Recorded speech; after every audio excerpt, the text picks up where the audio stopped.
Andrew would fly off the handle if we've not opened the gate for him in time, or if we've stopped one of his guests because we've not got the right ID or we haven't been given any information of who they are. It would be verbally abusive. Shout, swear, yeah, just really rude individual. And this, I think, is what is totally frustrating members of the royal family. He has always had a sense of entitlement. He's always been convinced by his royalness. A man in his 40s screaming at housekeepers over a teddy bear being placed in the wrong spot is not just strange, it tells you everything you need to know right from the start.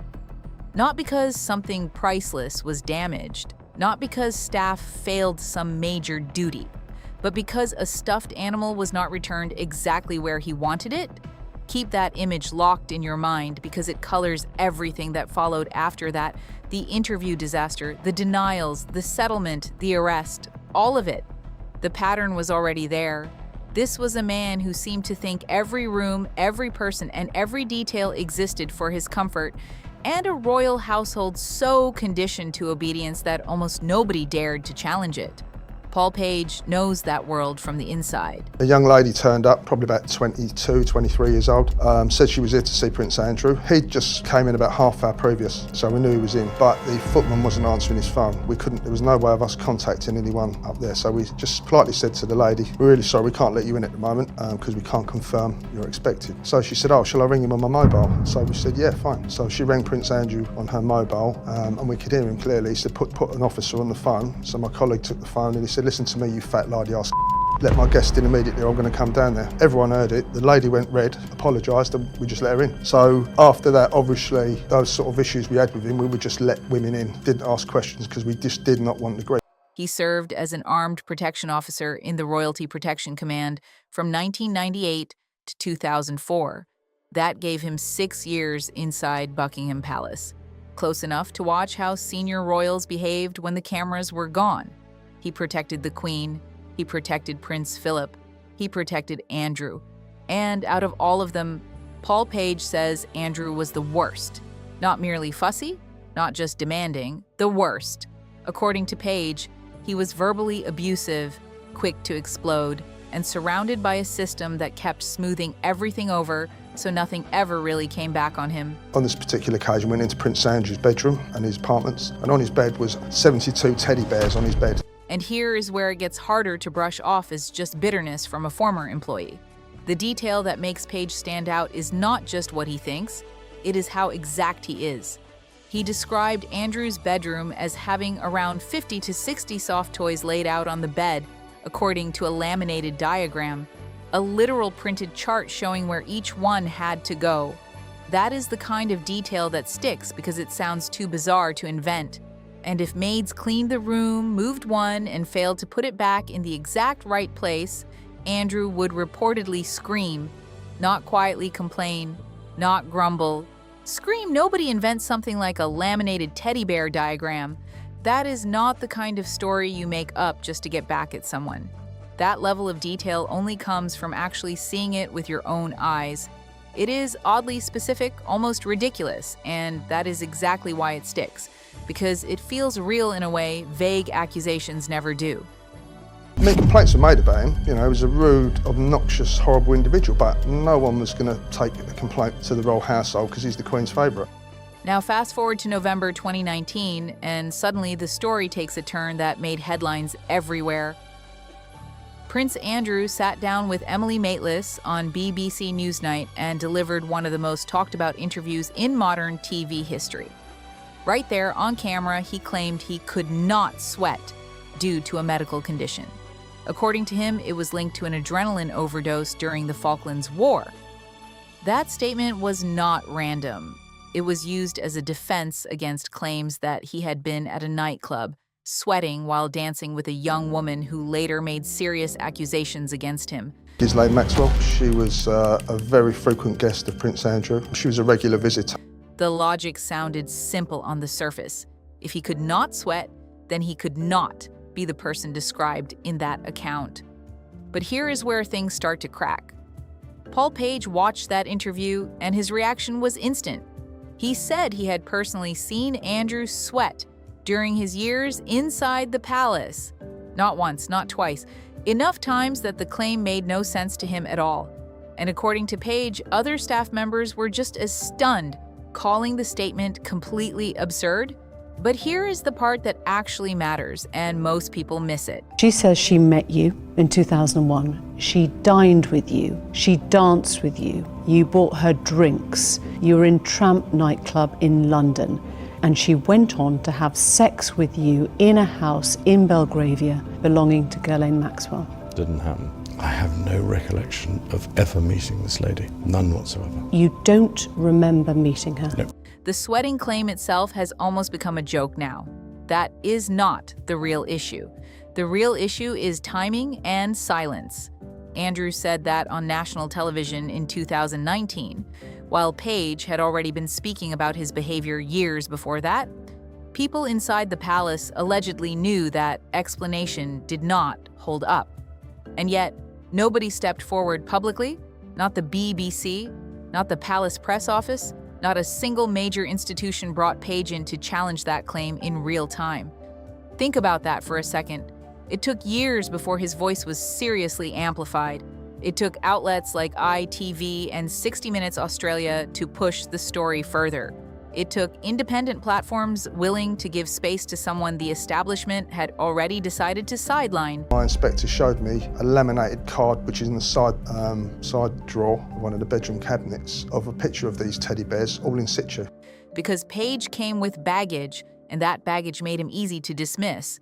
Back in 2009, he was convicted in a property fraud case involving millions. He served time, and ever since then, that conviction has been used to question everything he says. The tabloids leaned on it. The narrative was simple. Discredit the man, and you weaken the story. But here is the uncomfortable part. Despite all of that, there is one thing the palace has never actually done. Here's the part that doesn't get enough attention. The palace has never directly denied the teddy bears. They have never clearly denied the screaming. The reason for that picture is that the maids have to put them back exactly like it's in that picture. If they don't, he shouts and screams. And they have never publicly rebutted the sweating claim on record. Instead, the strategy looks very familiar. Go after the messenger and leave the message sitting there untouched. That way, doubt creeps in without ever having to confront the details head on. Now sure, Paul Page is easy to dismiss at first glance. Former protection officer, criminal record, done. That label alone gives critics everything they need to brush him aside. But here's the real problem. What happens when the same claims don't just come from him? What happens when someone with a completely different background starts pointing in the same direction? Why would you remember that moment of sweat? Because he had a police officer picking up golf balls. I just couldn't believe that a police officer was acting as a ball boy. So obviously that stuck in my mind. You know, it was a hot day, it was a hot summer's day. I was sweating, you know, and he was whacking golf balls. And if you're wiping your brow, what are you wiping off your face? As far as I'm concerned, he was sweating, and that's what I saw. Enter Andrew Loney, not a disgruntled staff member, a Cambridge-educated historian with best-selling books, legal backing, and a reputation built on research. He wrote The Mountbattens, Their Lives and Loves, and later turned his focus to Prince Andrew and Sarah Ferguson in Traitor King, the scandalous exile of the Duke and Duchess of Windsor, digging deep into their finances, controversies, and connections, including links to Jeffrey Epstein. I got myself into a lot of trouble when I was a Royal Protection Officer. I basically was dealing in shares. I became a millionaire while I was a Royal Protection Officer in my own right before I got in trouble. And I basically started investing police officers' money as well. And it came to a point where I was just hemorrhaging money. It started off well, we were making money, and I was dealing with millions of pounds, and the stress got to me, and I started losing money. So I turned to fraud. I went to court, I was held to account for my actions, and I spent 6 years in prison. His work gained serious traction in the UK. Critics called it detailed, heavily sourced, and built on hundreds of interviews and official information requests. So naturally, the next step made sense. Take it to the US market. A major deal was signed with Simon & Schuster through its Gallery Books imprint, reportedly worth a significant six-figure advance. Everything looked set. At first, the feedback from editors was positive. The message was simple. The material is strong, it just needs shaping, standard publishing stuff. But then, out of nowhere, everything flipped. The contract was suddenly terminated. The manuscript was labeled unacceptable. And here's where it gets messy.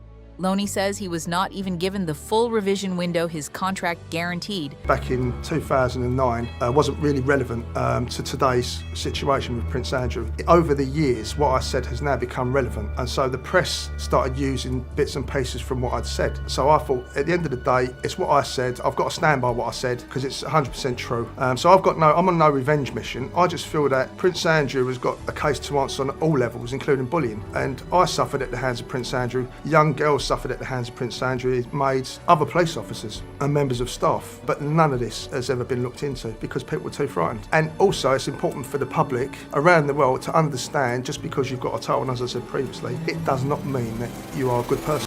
Now he is suing for substantial damages, arguing the decision didn't just cancel a book, it damaged his ability to enter the US market entirely. And if you step back and look at the sequence, it raises eyebrows. A book succeeds in the UK. A major US publisher buys it. Editors initially approve the content. Then just weeks before publication, everything gets shut down. Loney didn't stop there. He claims that while researching, he repeatedly faced blocked access to archives related to Andrew and Ferguson, requests denied, documents unavailable, reasons given, but always just out of reach. He also alleges that people close to the York Circle were discouraged from speaking to him. She was very specific about that night. She described dancing with you and you profusely sweating. There's a slight problem with the sweating because I have a peculiar medical condition, which is that I don't sweat, or I didn't sweat at the time, because I had suffered what I would describe as an overdose of adrenaline in the Falklands War when I was shot at. It was almost impossible for me to sweat. And that at least one US outlet was warned it could lose royal access if it pursued a critical story, which then quietly disappeared. Now let's be real for a second. Is there a signed letter from the palace saying, pull the book? No, and that matters. But when you line up the timing, the access issues, the silence, and the sudden reversals, it starts to look less like coincidence and more like pressure being applied in ways that are harder to prove, but impossible to ignore. You faced an unprecedented wall of resistance on the part of the Yorks in your pursuit of the truth, didn't you? Yes, I did. I mean, I approached them originally to see if they would cooperate, not because it was not going to be authorised, but because I felt it was important that they should be allowed to help shape the narrative. So you approached Prince Andrew and Sarah Ferguson? Yeah. No, there is no signed order, no clear paper trail spelling it all out. But when archives suddenly block access, when sources go quiet, when a broadcaster pulls back, and when a publisher walks away just weeks before printing, it stops feeling random. At some point, you stop asking, is this a coincidence? And start asking the real question. Who actually benefits when all of this lines up like that? Now bring in Tom Bower. This is not someone known for backing down. He has built his entire career on writing books that powerful people would rather never see published. From celebrities to public figures, if there is controversy, chances are Bower has already been digging into it. And when it comes to Prince Andrew, he has not held back at all. At the moment, again, it's his word, and that's all he's got. But there are no witnesses to confirm that, so that is just what he is saying. Bower has openly described Andrew in extremely harsh terms, even calling him a professional conman. He didn't sugarcoat the Newsnight interview 2019 either, labeling it a masterclass in deception.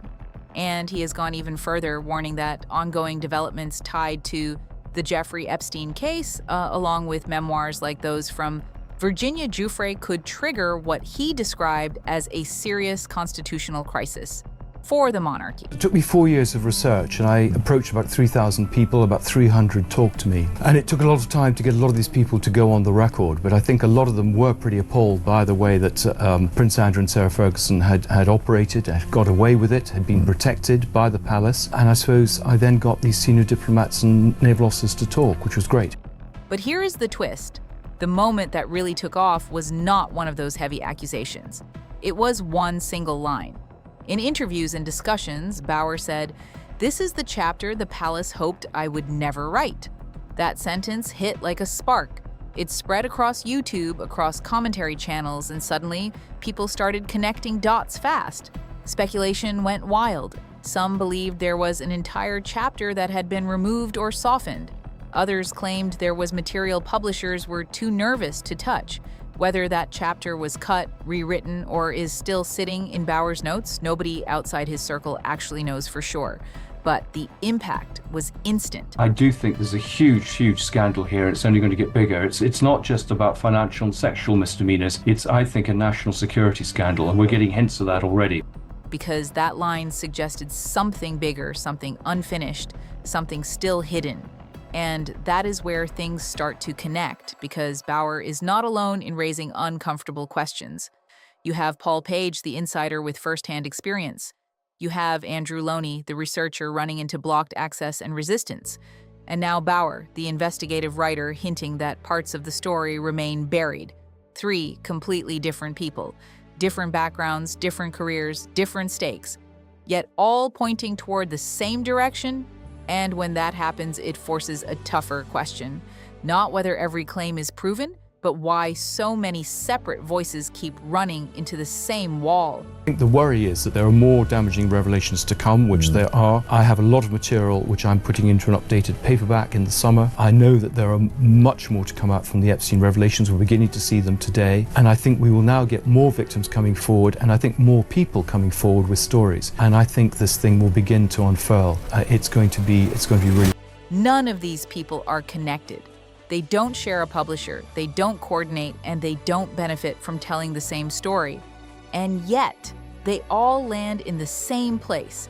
Every time someone gets close to the full picture around Prince Andrew, something seems to push back.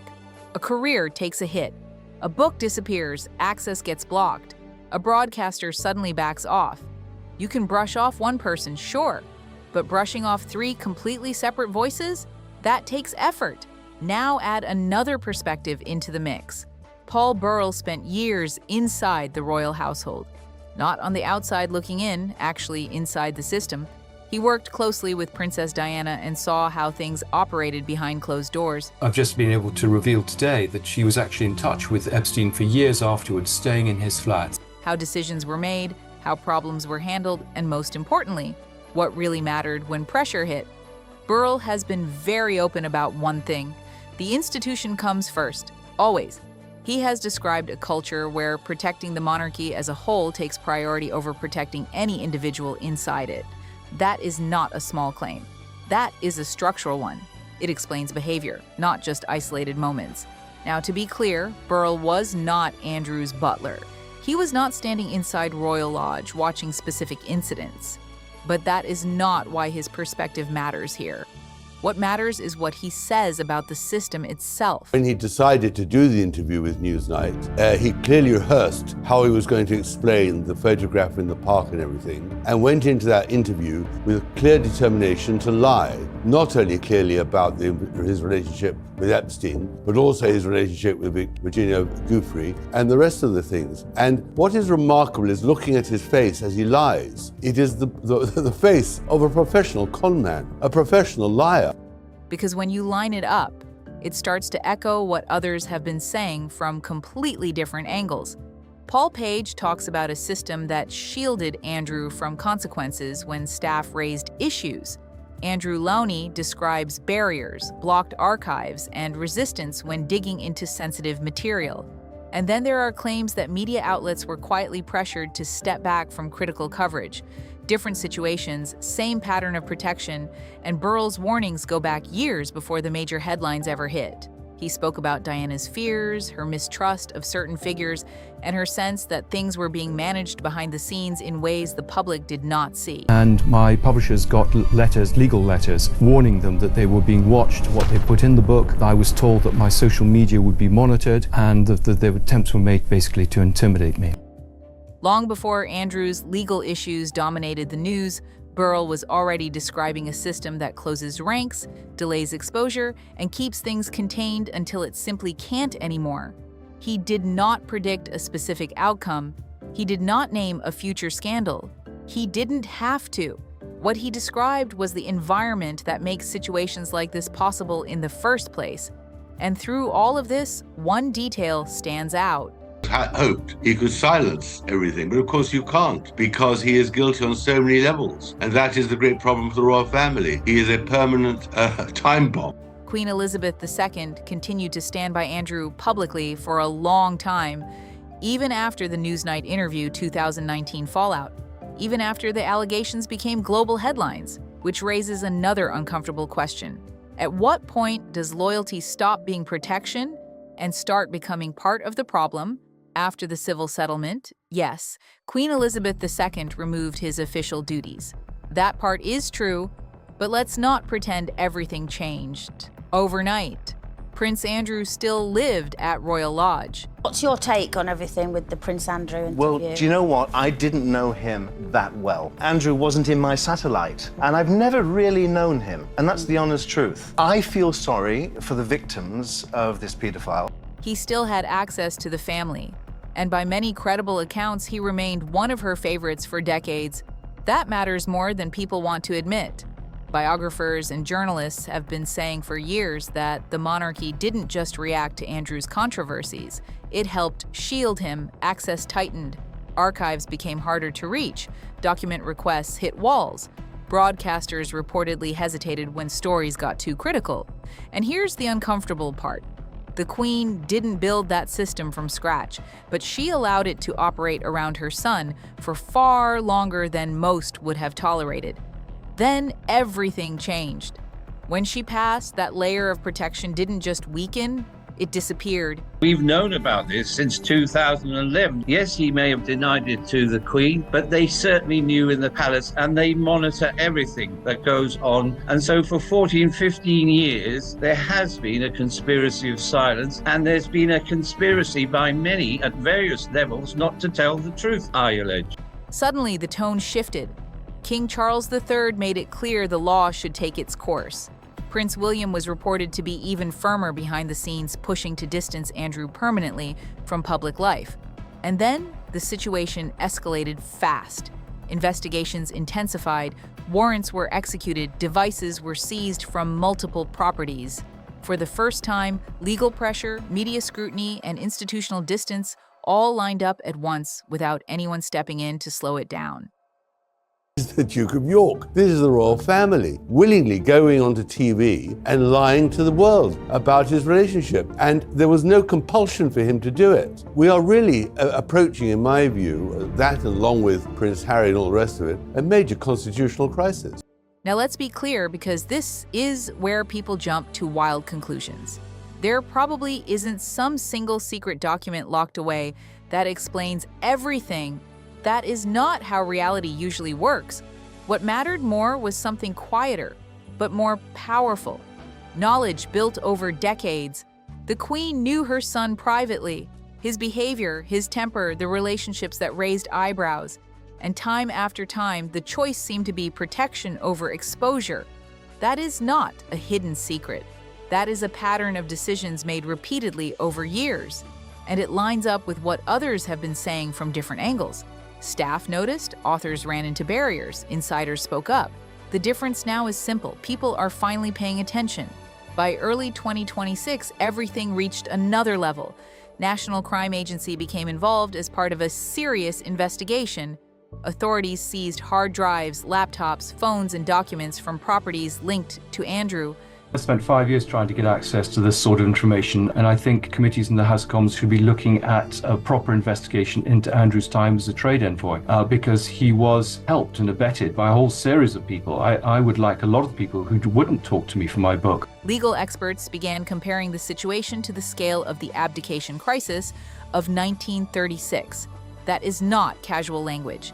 That is the kind of comparison that signals real institutional pressure. And if you zoom out, something else becomes impossible to ignore.